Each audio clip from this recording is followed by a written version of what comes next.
ये क्वेश्चन था क्या? One question number 1 was discussed in the class. Any difficulty so far? चलो, we have seen so far, we have seen, okay, just let us recap the things.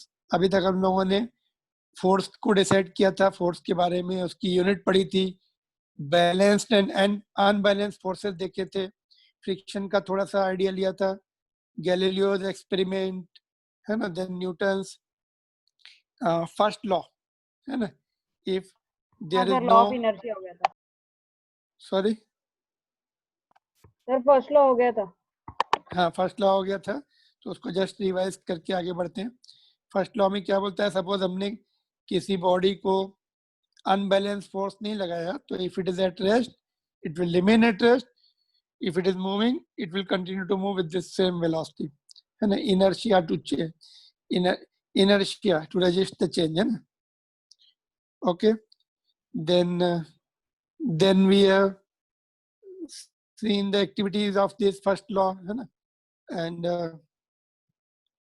inertia and mass, है ना. More mass means more inertia, more resistance to change, or more tendency to oppose the change, है ना. Then these we have seen. The question देखा था, question number 1 we have seen.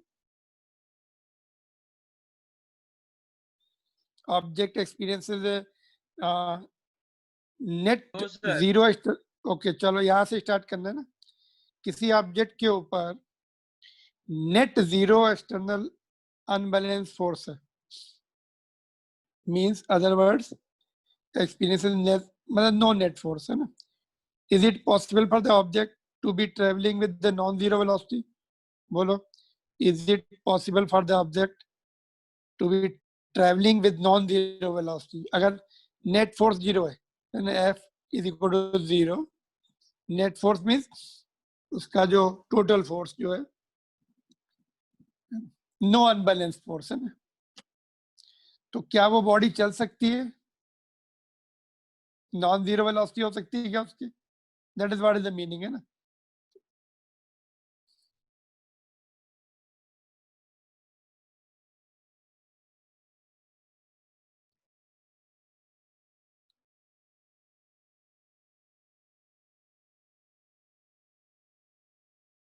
बोलो. If yes then state the condition that must be placed on the magnitude and direction of the velocity. बोलो, पहले तो ये बताओ चलेगी क्या? नेट फोर्स जीरो है, कोई अनबैलेंस फोर्स नहीं है उसके ऊपर, will it move?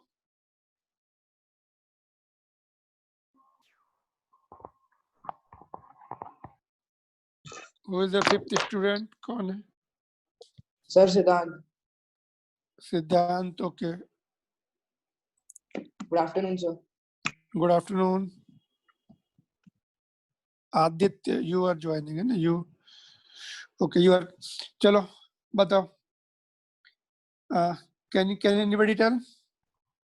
Yes sir. बोलो. तो क्या है आंसर, नो और यस? Yes sir. अगर net force, object is equal to other forces. फिर से repeat it, just repeat again. Sir it is possible. It is possible if we don't apply the force, body will move. ऐसा? No sir, if an object is already in motion. Yes sir. Okay, if it is already in motion and net force is zero, then Yes, it sir. will continue Inertia. with the continue with the same velocity, non-zero velocity. Yeah. ठीक है, Yes, चलो. sir. Because of inertia. Can we have some example of this? Sir, if we throw an object in space, Okay. then there is no net force.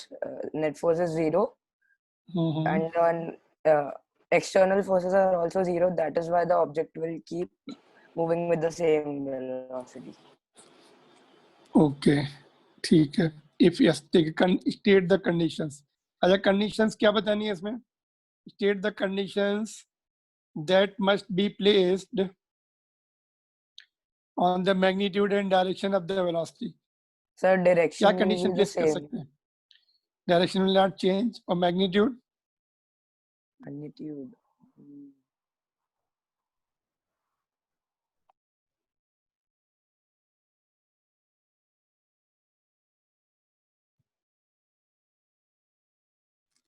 magnitude and direction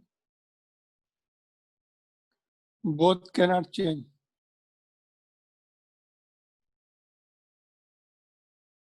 Because magnitude change करने के लिए भी force लगाना पड़ेगा, direction change करने के लिए भी फोर्स yes. लगाना पड़ेगा.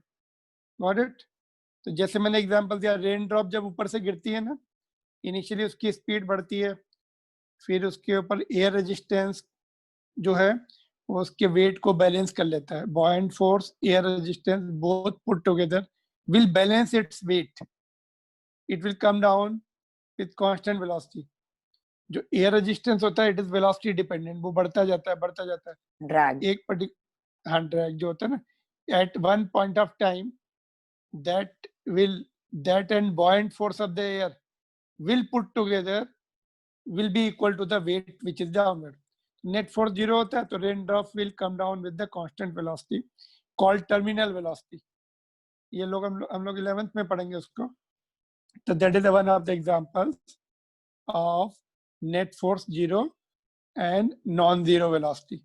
Zero acceleration, I mean zero net force, zero acceleration and non-zero velocity.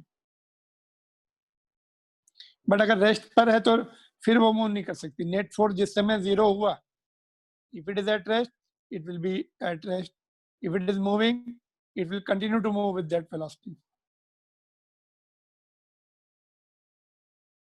Got it? Yes, sir. अपनी गाड़ी चलाते जैसे हम लोग है ना, when we move, when we give the accelerator, initially velocity increases but थोड़ी देर के बाद कांस्टेंट हो जाती है. क्यों? Air resistance. Again air resistance is directly proportional to the velocity, so it will be more when speed is more, it will also be more, but at one it will also be increasing at one particular point of time. Both are equal. So even if we are pulling the accelerator of the vehicle तभी भी अपनी speed नहीं बढ़ती है ना. हम accelerator थोड़ी छोड़ देते. Suppose we are driving at 40 kilometre per hour, we are not leaving the accelerator pulled किया हुआ है, we are giving the accelerating the system, but air resistance is in opposite direction that much, therefore net force is zero and we will maintain constant velocity. But if we turn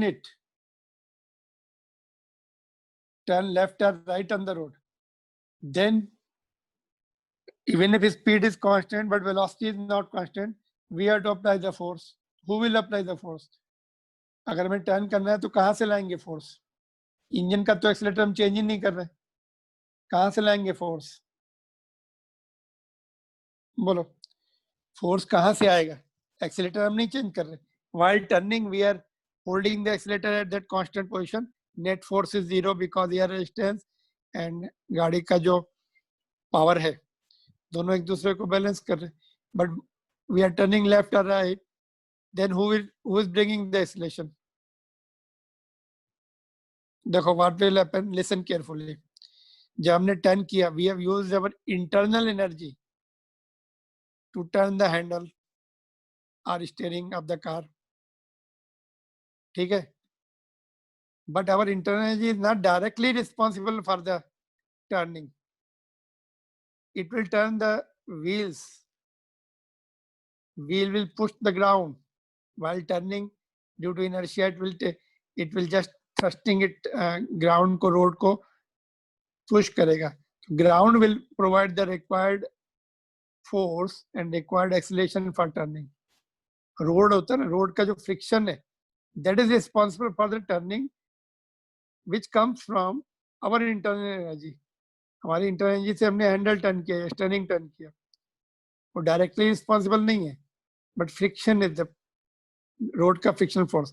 imagine करो बहुत जो road बहुत smooth है या surface बहुत smooth है, ऊपर से सपोज किसी ने एक very smooth surface is there, oil भी डाल दिया किसी ने.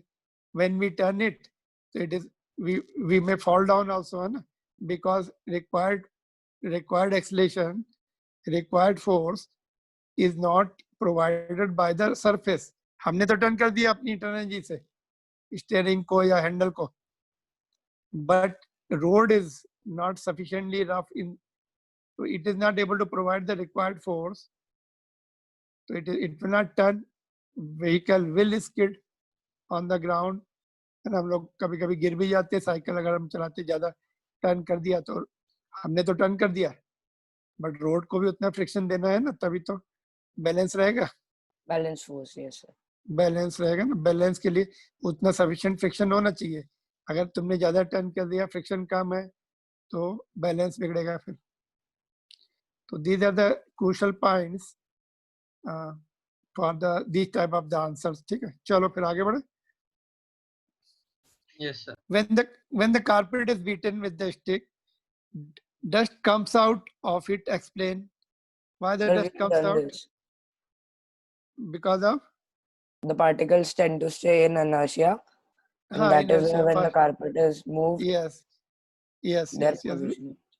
Okay, when we beat it, है ना, तो क्या होता है, that particle tends to remain there itself, है ना, whereas carpet is moved from that position, तो inertia की वजह से वो tend to remain there. That is how the dust can be removed from the carpet. तो inertia बोल सकते हैं, due to inertia. ठीक है.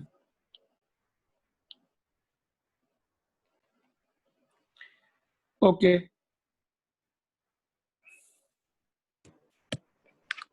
ठीक है. इसमें एग्जांपल अपने आप लिख लेना जो मैंने एक्सप्लेन किया ना. You can just right the example of rain drop, you can write the example of the vehicle moving on the straight road. Any example you can give, or you can give the example of space object in the gravity free space will continue to move. And why it is advised to tie any luggage when on the roof of the bus with the rope? Sir, because Sir, if we this don't tie it, situation sir, is the same as the one with why we wear seat belts, because our Inertia. body is in Inertia motion. of rest or inertia of motion. Very correct. Inertia of rest or inertia of motion. Inertia of rest कैसे work करेगा? Suddenly if we move forward, तो Sir, हाँ बोलो. sir, it is inertia of direction.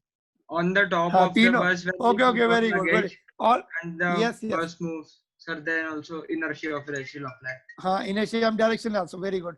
Inertia of rest कैसे? Suddenly if we move forward, so they will tend to fall back.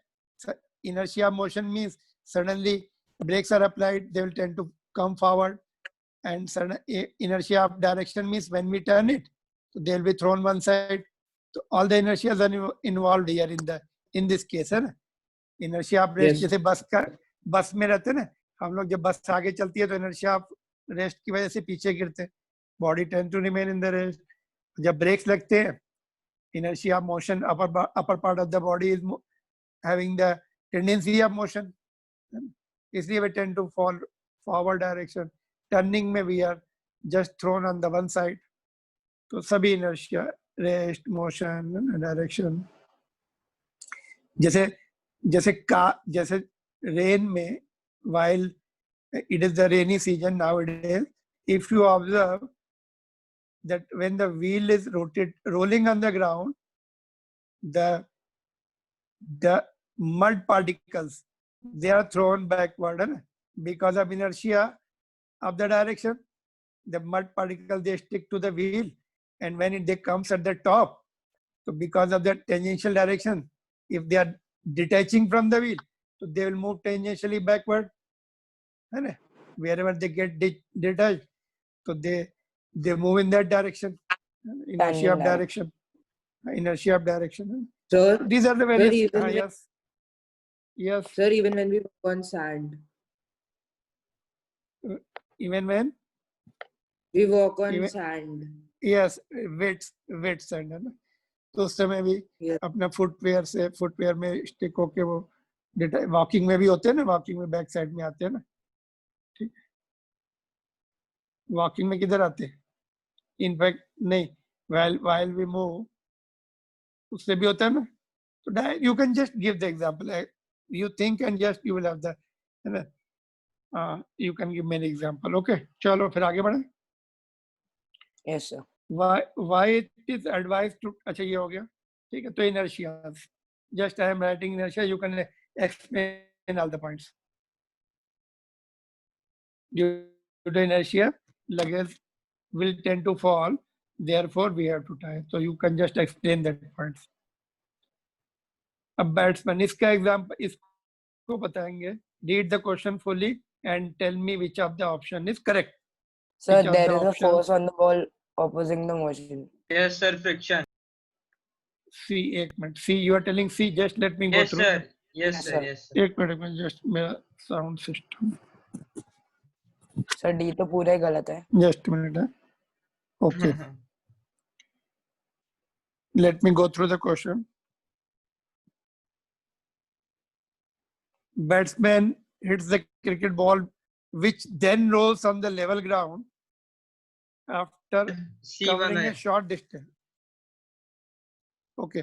After covering a short distance, the ball comes to rest. The ball slows to stop because why it is stopping, उसका explanation दिया. The batsman did not hit the ball hard enough. Velocity is proportional to the force exerted on the ball. There is a force on the ball opposing the motion. There is no unbalanced forces on the ball, so that ball would want to come to rest. The batsman did not. ये तो wrong हो गया ना. Even if Sir, he hit, D वाला even भी if he, पूरा wrong. if he hit it very hard, then also it comes to rest. Velocity is proportional to the force exerted. Velocity is proportional to force. No, this is not. The acceleration is proportional. Acceleration No, is sir. proportional to Okay, force. this is also Yes, wrong. sir. There is force Sir, on the third ball वाला. opposing the motion. Which force is Yes, opposing? sir. Friction and Which air Friction. resistance. Friction. And error. Air Friction on the resistance. ground और air also. And air है ना? resistance. Friction rolling की वजह से आ रहा है और air Or even resistance भी है. gravity when it is Content. in the air. Yeah, sir, gravity. But No, the question gravity. says that it's on the ground Okay. only. On the level ground. एक minute. Gravity. Will the gravity play any role? बोलो. Gravity का कोई role होगा? Direct role है क्या कुछ gravity का? No, sir. Gravity का role नहीं है, पता है? अगर तुम No, sir. friction हाँ, sir. पूरा friction निकाल दो and air vacuum में ले जाओ. If there is no friction and there is ball is rolling in the vacuum, then gravity cannot do anything. Gravity is acting perpendicular and this is 90 degree पे जा रहा है gravity से. Horizontal surface होनी चाहिए बस.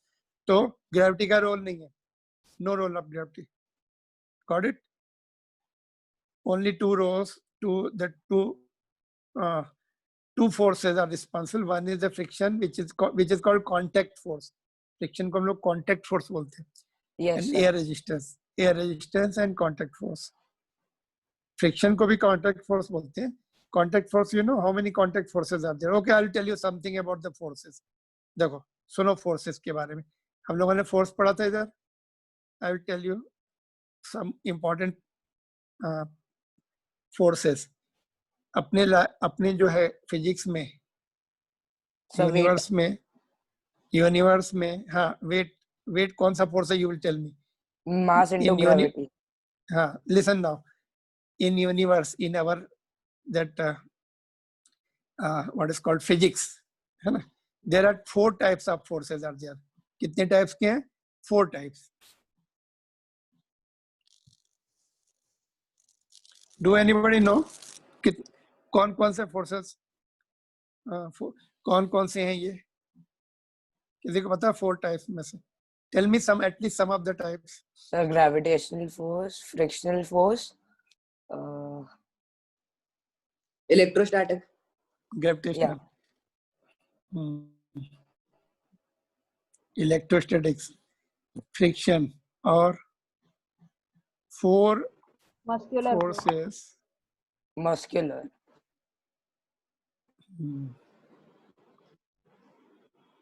फ्रिक्शन एंड इलेक्ट्रोमैग्नेटिक दोनों same होते हैं. कांटेक्ट फोर्स होता है which comes due to the electromagnetic force. तीन और रह गए, ग्रेविटी बताया, चलो इलेक्ट्रोमैग्नेटिक लिख देता हूँ यहाँ पे।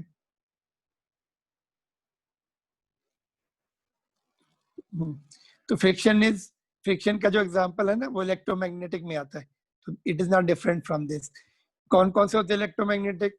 दैट कांटेक्ट फोर्सेस होते हैं, मतलब कांटेक्ट फोर्सेस सारे इलेक्ट्रोमैग्नेटिक होते हैं। जैसे फ्रिक्शन हो गया, इलेक्ट्रोमैग्नेटिक डायरेक्ट भी हो सकते हैं, है ना, डायरेक्ट भी हो सकते हैं, proton proton, electron electron. Do you have the idea of proton electron? है कुछ आइडिया थोड़ा बहुत सुना है? हाँ सर एटम में एटम में consistent they are the of सब consist एटॉमिक of पार्टिकल्स, है ना, yes sir, and atom electrons consist of nucleus orbit around them. And electrons orbit around them. They nucleus में are the प्रोटॉन और smallest neutron type होता of है, yes sir. तो proton positive होता है, electron negative होता है। तो इनके सर बीच में पेपर है हाँ सर, मैंने पढ़ा था सर, वीक न्यूक्लियर हाँ फोर्स। ओके, किसने बताया वीक न्यूक्लियर फोर्स? हुए आदित्य, सिद्धांत, किसने बताया? सर सिद्धांत। सिद्धांत, वीक न्यूक्लियर फोर्स, है ना, ओके वेरी करेक्ट। Yes. और चलो यहाँ पे लिखता हूँ वीक न्यूक्लियर फोर्स से पहले एक और भी है, लास्ट में वीक न्यूक्लियर फोर्स है।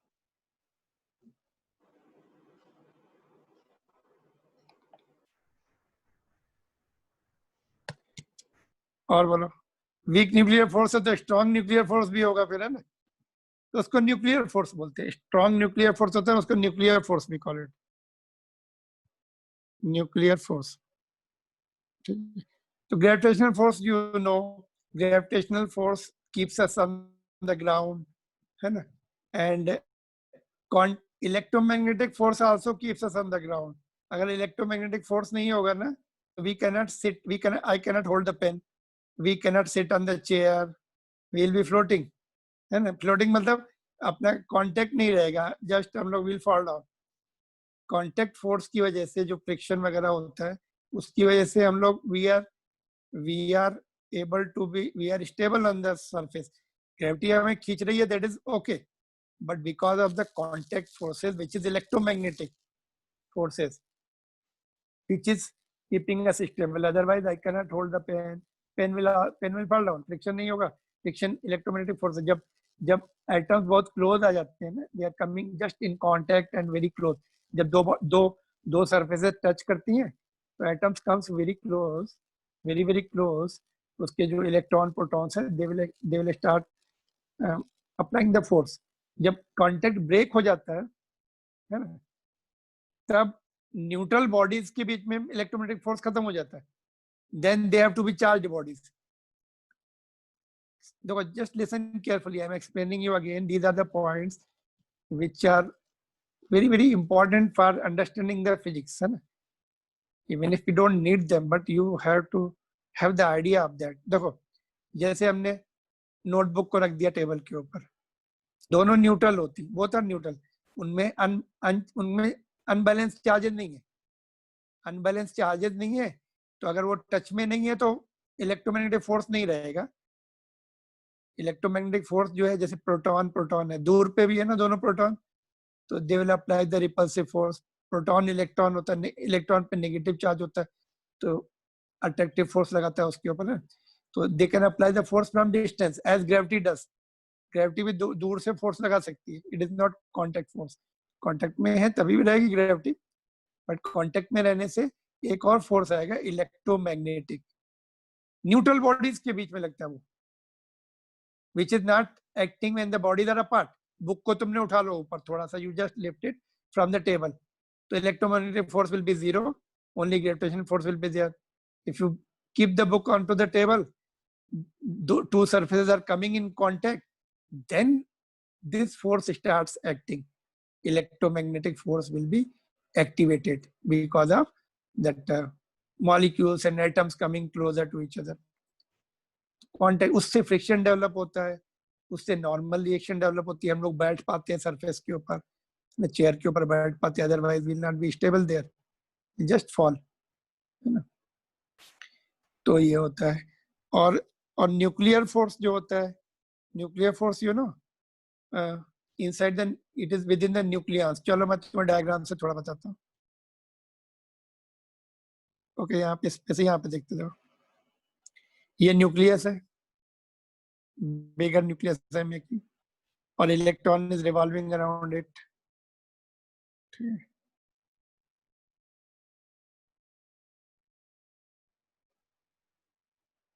और courses reduce, we can have the liberty to use that time, है ना, जो नहीं पढ़ना है उसकी जगह things we can read it in the detail, है ना। वैसे तो तुम लोग कोर्स Yes, बहुत sir. कम रहता है, your course is small, we can just do it twice at least, but 11 12th में क्या करता है, Yes, sir. Course is more 3 times more than your 10th 11 9 10th का कोर्स। तो वहां पे we have to have that every class में we cannot have the liberty to just waste even one, this is not the wastage of course, we cannot go beyond the course of that, है ना। थोड़ा सा ज्यादा हम लोग नहीं जा सकते उसमें, क्योंकि बहुत ज्यादा कोर्स होता है, टाइम लिमिट रहती है कंप्लीट करने की, एंड यहाँ पे 9th 10th में वी हैव द एडवांटेज, है ना। ठीक है, चलो ये इलेक्ट्रॉन रिवॉल्व कर रहा है सर, इलेक्ट्रॉन पे नेगेटिव चार्ज होता है।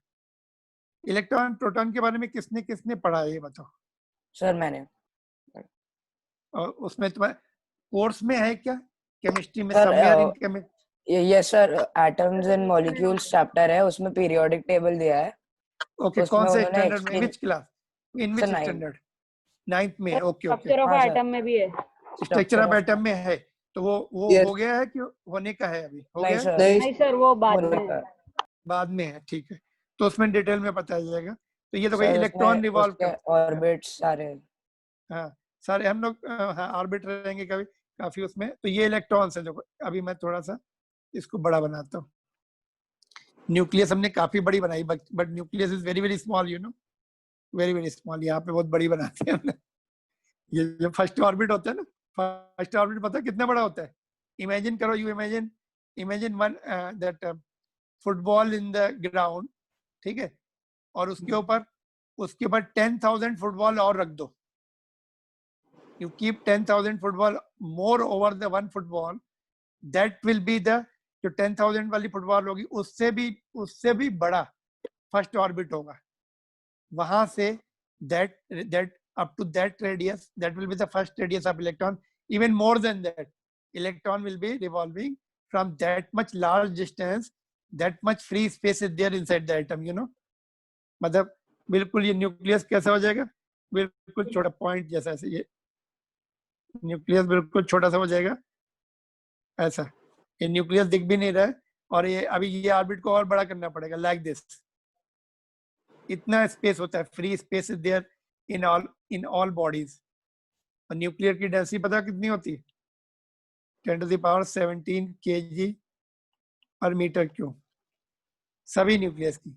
It is constant for all the nuclei, whether it is hydrogen, iron, carbon, O2, oxygen gas, जो भी है, गैसेस, वाटर, सबकी न्यूक्लियस की डेंसिटी इतनी होती है, very dense, very very dense. इतनी डेंस का अगर तुम्हें कोई ऑब्जेक्ट दे दिया जाए 1 मिलीमीटर साइज का क्यूब, और 1 सेंटीमीटर का क्यूब दे दिया जाए, it will be weighing billions of ton, उसको क्रेन भी नहीं उठा सकती, इतना हैवी होगा, this much heavy it will be, पता इतना। न्यूट्रॉन स्टार जो होते हैं ना, neutron star, they are this much dense, ठीक है। उसकी ग्रेविटी इतनी होती है कि लाइट भी स्केप नहीं होती, they can pull the light also. Black holes होते हैं ना, yes उनकी sir. डेंसिटी होती है इस ऑर्डर की, तो they can, but they are continuously of this density. Earth पे जो बाकी जो ऑब्जेक्ट है, ओनली न्यूक्लियस की डेंसिटी है ये, there is a lot of free space around it, therefore average density is of order of 10⁻3 या 10⁻4। वाटर की 10⁻3 की होती है डेंसिटी, तो वाटर से कितना हैवी हो गया देखो, है ना, billions of times of heavier, है ना। तो lot of free space there around the nucleus.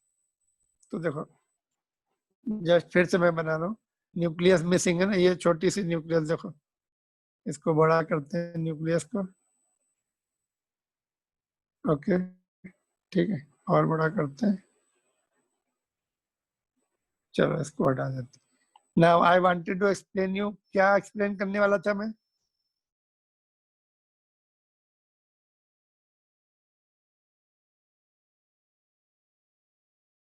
What point I was explaining, देखो एक तो इलेक्ट्रॉन रिवॉल्व करते हैं न्यूक्लियस के चारों तरफ, बहुत बड़ा ऑर्बिट होगा, दिखेगा भी नहीं अगर इतना Sir, बड़ा nuclear न्यूक्लियस बना है। force. हाँ न्यूक्लियर फोर्स, सुनो अभी देखो, ये न्यूक्लियस है राउंड सेंटर में जो दिख रही है ना, इसमें प्रोटॉन्स होंगे और न्यूट्रॉन्स होंगे। न्यूट्रॉन के ऊपर चार्ज नहीं होता है, न्यूट्रल चार्ज। न्यूट्रल होते हैं। न्यूट्रॉन्स ज्यादा हैवी न्यूक्लियस, पता है, neutrons are more to have the stability of nucleus. क्यों न्यूट्रॉन ज्यादा होते हैं, I will explain you. Sir charge balance करने के लिए। हाँ, कूलाम फोर्स और न्यूक्लियर फोर्स को बैलेंस करने के लिए, नहीं तो क्या होगा, ये electrostatic force will just push all the proton out. कभी तुमने सोचा कि protons how can they stay inside? Proton will repel, you know, proton जो तो दोनों पॉजिटिव चार्ज होते हैं, दे रिपेल ईच अदर, ठीक है। तो न्यूक्लियस के अंदर कैसे स्टेबल रहते हैं? तो देखो यहाँ पर एक प्रोटॉन हमने लिया, यहाँ पर एक इधर लिया, दोनों सरकमफ्रेंस पे ले ली, बहुत सारे अंदर होंगे, हाइड्रोजन में एक ही रहते हैं। सपोज हमने गोल्ड की न्यूक्लियस ले ली, of course gold is also stable. Uranium nucleus ले ली, यूरेनियम अनस्टेबल होती है, यू नो। तो ये इधर से फोर्स लगाएंगे, कूलाम फोर्सेस पॉजिटिव चार्जेस के ऊपर रिपल्सिव है, ठीक है। और nuclear force, strong nuclear force is attractive, वो इनको रोक के रखता है। Strong nuclear force is attractive. जब न्यूक्लियस छोटी है तब तो प्रॉब्लम नहीं है, that nuclear force are stronger as compared to Coulomb's repulsive force. Electrostatic force जो है उसको ओवरकम कर लेते हैं। But in case of bigger nucleus,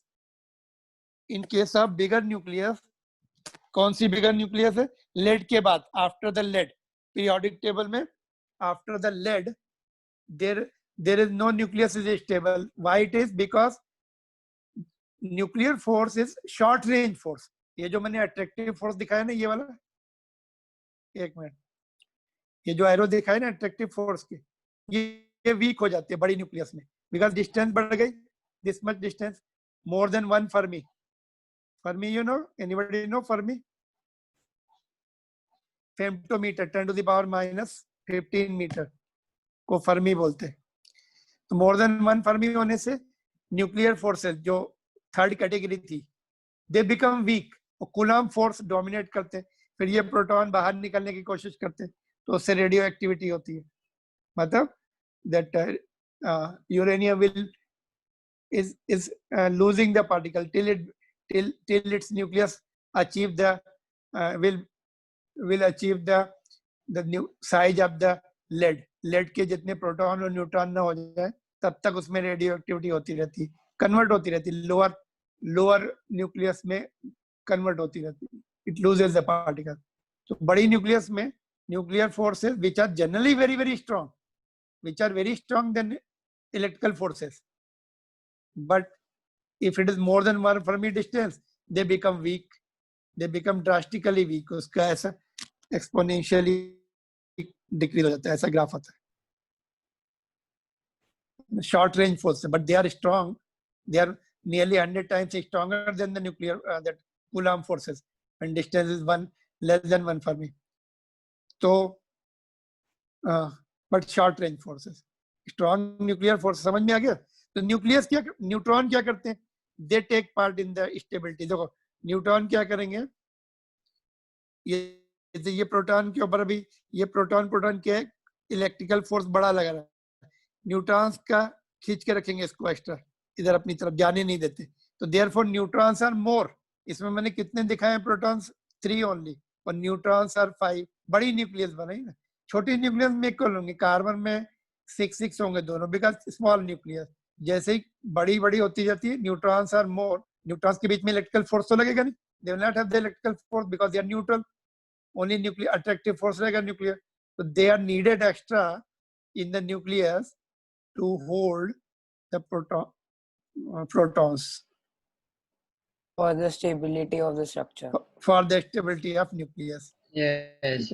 These are the very crucial points. Generally, you will not come across. Nobody will teach you this point, even in 12th also. why the neutrons are more. So you have to read it on your own. Our teacher has to explain you in the good books, है ना.